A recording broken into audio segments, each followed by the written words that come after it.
ఇప్పుడు ఫాతిమా కాలేజ్ విషయంలో హైకోర్టు ఇప్పటికే అనుమతులు జారీ చేసినప్పటికీ కూడా ఎందుకనే కాంగ్రెస్ ప్రభుత్వం దాన్ని కూల్చివేతల విషయంలో వెనకాడుతుంది? ఇటు చూసుకోవచ్చు, ఎంఐఎం పార్టీకి సంబంధించే ఫాతిమా కాలేజ్ అన్న విషయం అందరికీ తెలిసిందే. మరి ఇలాంటి పరిస్థితుల్లో ఎంఐఎం పార్టీ ఉంది కాబట్టి ఆ కాలేజ్ కూల్చివేతలను వెనకాడుతుంది అని కొంతమంది మనకు వినిపిస్తుంది.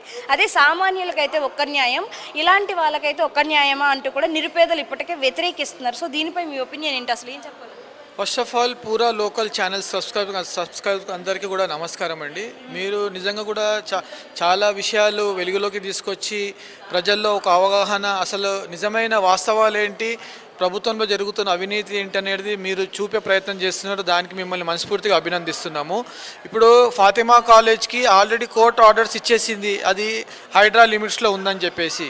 సో మరి ప్రభుత్వము ఎప్పుడైతే ఏర్పాటు చేసి హైడ్రా ఏర్పాటు చేసి చాలా చోట్ల నిరుపేదలండి, వాళ్ళు పాపము కాయ కష్టం చేసుకొని రెక్కాడితే డొక్కాడని కుటుంబాలు ఉన్న చోట కూడా వీళ్ళు హైడ్రా అని ఒక పేరు పెట్టి ఎన్నో కాలనీలు ఎన్నో చోట్ల కూల్చివేయడం జరిగింది, ఇంత కూడా మానవత్వం లేకుండా. అలాగే బీఆర్ఎస్ పార్టీ ఉన్నప్పుడు కూడా అట్లాగే చేసింది. మరి ఇప్పుడు ఫాతిమా కాలేజ్ ఎంఐఎం పార్టీ వాళ్ళు ఇన్వాల్వ్ ఉన్నారని చెప్పి వీళ్ళు డిలే చేయడం అనేది ఇది పూర్తిగా ఇది అన్యాయం. ఇది అంటే కాంగ్రెస్ ఇవాళ ఎంఐఎంకు పొత్తు కాస్తుంది. ఇవాళ ఎంఐఎం ఉన్నందుకు ఎంఐఎం వాళ్ళతోటి ఒక మంచి ఫ్రెండ్షిప్ మెయింటైన్ చేయడానికి ఫాతిమా కాలేజ్కి ఇవాళ కామన్ మెన్కి ఇవాళ కాంగ్రెస్ ప్రభుత్వం అనేది ఇవాళ ఒక వ్యత్యాసం చూపిస్తూ ఉంది. ఇది ఖచ్చితంగా తప్పిది. హైడ్రా అని పెట్టినప్పుడు దానికి కొన్ని రూల్స్ అండ్ రెగ్యులేషన్స్ పెట్టినప్పుడు దానికి అందరు సమానమే కదండి, ఎవరైనా సమానమే కదా. ఖచ్చితంగా ఫాతిమా కాలేజు కోర్ట్ ఆర్డర్స్ని హైడ్రా ఇంప్లిమెంట్ చేయాల్సిందే. ఎవరైతే కామన్ మెన్ అందరూ సమానమే. అంబేద్కర్ గారు రాసిన కాన్స్టిట్యున్సీ కింద రాజ్యాంగంలో అందరూ సమానమే. సో దీనికి కాంగ్రెస్ పార్టీ ఎంఐఎం వాళ్ళకి భయపడుతుంది. ఎక్కడ ముస్లిం ఓటు బ్యాంకు దెబ్బతింటుందో, ఎక్కడ లేకపోతే వాళ్ళకు ఎంఐఎం పార్టీని బుజ్జగించడానికి, ఎంఐఎం పార్టీని వాళ్ళతో ఫ్రెండ్షిప్ పాడవుతుందనే భయంతో వాళ్ళు ఈ యొక్క వ్యత్యాసం చూపిస్తున్నారండి. ఇది 100% తప్పు. దీన్ని ప్రజలు కూడా అందరూ కూడా వ్యతిరేకిస్తున్నారు. సో ఖచ్చితంగా కోర్టు ఆర్డర్స్ ఫాతిమా కాలేజ్ మీద కూడా ఇంప్లిమెంట్ చేసి, ఇంకొక విషయం ఉంది, ఆ కాలేజీలో విద్యార్థులు ఉంటారు, ఆ కాలేజ్ కూడా తప్పకుండా ఇమ్మీడియట్లీ వేరే చోట ఆ విద్యార్థుల భవిష్యత్తు ఎక్కడ కూడా పాడు కాకుండా, విద్యార్థుల భవిష్యత్తుకు ఇబ్బంది కాకుండా ఒక వ్యవస్థ వాళ్ళకు కూడా ఏర్పాటు చేయాల్సిన అవసరం ఉందండి. అక్బరుద్దీన్ గారేమో మీరు ఎలా కూల్చుతారో కూల్చేయండి, తిరిగి మాకు ఎలా నిర్మించుకోవాలో కూడా తెలుసు, మీరు ఒకటి కూల్చితే మేము 10 కట్టుకోగలము అనేసి ఆయన మాట్లాడుతున్నారు.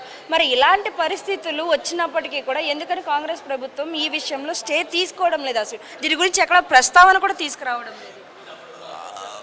ఇప్పుడు ఒక విషయం మనం గమనించాలా, ఎంఐఎం పార్టీ మొదటి నుంచి కూడా దానికి ఒక సిద్ధాంతం లేదు, దానికి ఒక పద్ధతి లేదు, దౌర్జన్యమే.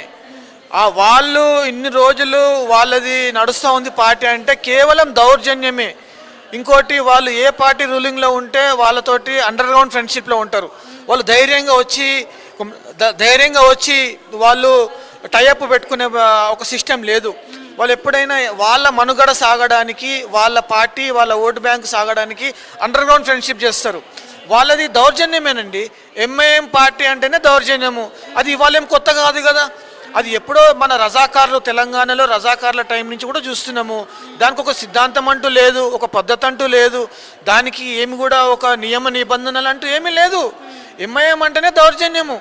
అది కేవలం ఇంకొక యాంగిల్లో చూస్తే వాళ్ళు మన హిందూ దేవతలను అవమానించడము, హిందూ దేవతలు అవమానించి ఒక గ్రేట్గా ఫీల్ కావడము, ఒక గొప్పతనంగా ఫీల్ కావడము, వాళ్ళకు ఆ సిస్టమ్ అలవాటు అయిపోయింది. వాళ్ళు అదే గొప్పతనం అనుకుంటున్నారు, అదే కరెక్ట్ అనుకుంటున్నారు.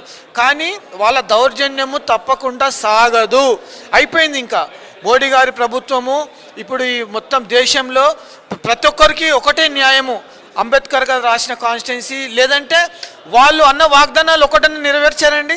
ఇప్పుడు మిగతా హైదరాబాద్ కూడా మొత్తం దేశంలో చూస్తే హైదరాబాదు చాలా ఒక విశిష్టత కలుగుతూ ఉంది, ఒక డెవలప్మెంట్ కలుగుతూ ఉంది, ఒక ఇన్ఫ్రాస్ట్రక్చరు, బ్రిడ్జులు, ఇవన్నీ మరి ఓల్డ్ సిటీలో ఎందుకు లేదండి?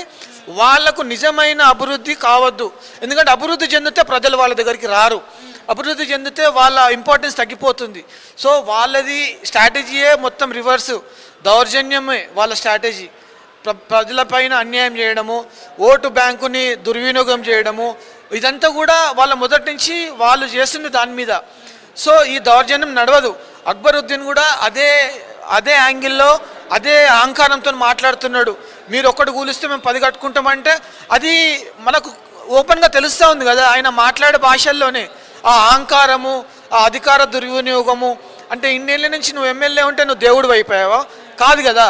ఎవరైనా ఒక పద్ధతి ఉంటుంది, పర్మిషన్స్ తీసుకోవాలా, దానికి ఒక లిమిట్స్ ఉంటాయి, దానికి ఒక పద్ధతి ఉంటుంది. ఎవరైనా ఆ పద్ధతి పాటించాలా. అప్పుడే మనకు అందరికీ కూడా సమానమైన ఎదుగుదల, మన కాన్స్టిట్యున్సీని మనం గౌరవించినట్టు అవుతుంది.